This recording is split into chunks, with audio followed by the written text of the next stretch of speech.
Yeah, well, I mean, look, you definitely hit it on the head there. And when you and I were talking offline, your comments to me made tremendous sense. Obviously, when you're talking currency wars, if that's what you want to call it, a la Jim Rickards, they had great incentive to make the dollar appear stronger than it always is. That's been part and parcel to the suppression of gold and silver, I would argue, forever, that it's in an attempt to make the dollar seem stronger than it is, because gold and silver, rising gold, is the barometer of the health of a currency. It is the canary in the gold mine. And so not only did they have the incentive to make the dollar seem stronger than it was in a period of massive inflation, but they also had, as you mentioned, and I completely agree with, the incentive of weakening the lifeboat or the safe passage, if you will, for the Russians to receive payment in gold. And so knocking it down certainly is something that would make great sense under that narrative. At the same time, you also have the Federal Reserve, who is pretending to get tough on inflation. And in economics, there's a term called Gibson's paradox, which we've talked about, I'm sure, once or twice, which is the inverse relationship between real interest rates. Now, I mentioned the word real interest rates, not nominal, but real interest rates, and the price of gold. And you get all of these dum-dums on CNN or CNBC will say, well, with interest rates rising, it's not so good for gold. And what they're forgetting to tell us is that it's the real thing is real interest rates. And a Federal Reserve who, as we've talked about before, it is my belief they will not get tough on inflation. If they wanted to get tough on inflation like Paul Volcker did, he raised the federal funds rate above the double-digit rate of inflation to 19.75%. Not only did that kill the inflation that was roaring, it also killed the bull market in its tracks, because the real rate was above zero, whatever it was at that point. I'm not exactly sure what inflation was, called 17 or 18%. Raise the federal funds rate 2% above that, the real return then would have been 2%, even though you're getting 19% return. The real return, when factored against inflation, is 2%. When we look at it here, Federal Reserve raising the federal funds rate to 0.75%, measured against 9% inflation, the real rate of return is negative 8+%. So it doesn't do a darn thing to the gold bull market. It only allows the talking heads to seem like they know what they're talking about and speak half-truths, telling us this is why gold is down. It's the same group of people that tell us when the market crashes, there is a rush to liquidity and people sell their gold to cover their margin accounts. It's what people believe nowadays. I don't believe that. I think it is the exact same thing in a different suit that you're talking about. But in general, I think it's important to understand that pegs usually don't work. Let's take an example. Take a look at the Japanese yen as an example. Right now, the Japanese yen is crashing. And the reason the Japanese yen is crashing is that they have a trend or a range that they want to keep their 10-year treasury in. And as the 10-year treasury is violating that range, they have to sell more yen to buy more treasury to keep that yen in that peg, and it's crashing the yen. The exact same thing just happened with the UST stablecoin and Luna coin. Same thing. This is that UST stablecoin that last I looked was down to like 17 cents. And that stablecoin was backed, and it's interesting, it was backed by Bitcoin, not US dollars, even though everyone assumed it was a stablecoin pegged to the US dollar. It was pegged through an algorithm where Bitcoin and Luna coin were able to make it a one-to-one relationship with the US dollar. And it was one of the biggest cryptocurrencies, the Luna coin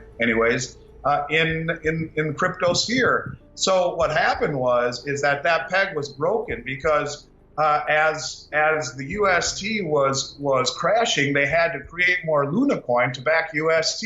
So the massive creation of more Luna destroyed the price. Pegs don't work.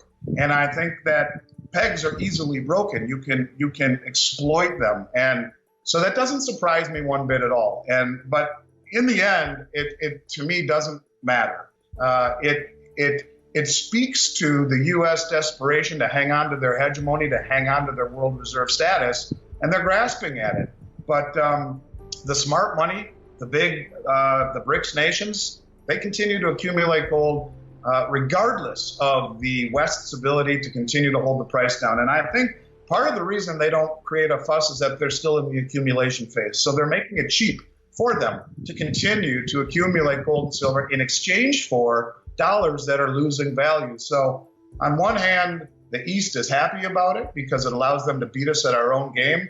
And the West thinks that they're breaking the peg and thinks that their sanctions are working and that, hey, they found a workaround and we'll show them, we'll knock down the price of gold. All it does is incentivize those nations, Brazil, Russia, China, India, South Africa, and the rest of them to continue to accumulate gold at subsidized prices. So yes, the breaking of the peg worked. More power to them. It did. But I think much like many of the things that they have done recently, I think it is going to have unintended consequences that in the end will just make them have egg on their face, if you will. Before we continue, help us clicking that YouTube like button and subscribe now to our channel. This shows the algorithm that you valued this information. And it helps us spread that message. Sharing is caring. And now, let's continue. I have bad news for you. If you're not rich by now, you're screwed. And if you're in debt, you're even double screwed. How so, you might wonder? Well, the sad truth is that you're working your whole life to make someone else rich. The mega corporations, the banks, the politicians, everyone is getting richer. They get your money. And what is even worse, they get your time, they get your life. You are not even in a rat race, you're in a financial prison. But what could a solution for you look like? Honestly, I don't know, but I know what a solution for me would look like. It's very simple. I use whatever money I have and I multiply it with 1,000. This could make my life much easier and probably yours as well.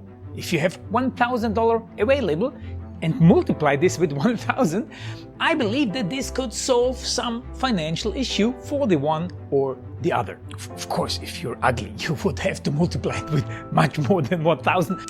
My name is Markus Dahn, and this is what I decided to do. I decided to 1000x my money. This is not a joke. I know what you may be thinking. What is this guy talking about? How should this work? This is not possible. Well, I made a detailed video where I laid out my plan. And some clever folks might even want to look at this plan and copy it and do exactly what I do. This is just a little hint on the side. You have two options. You leave, you forget what you have seen. You do whatever you're doing and you hope that somehow you get some other results. Good luck with that. Or you click the link below the video. You enter your email address because I'm not showing this to everybody. You at least watch my video on how I plan to 1000x my money. The choice is yours. Make the right choice. Join me. See what a different future you could have. See at least how I intend, how I plan to do the 1000x. So click on the link below, enter your email address, and I see you on the other side. Your Markus Dahn.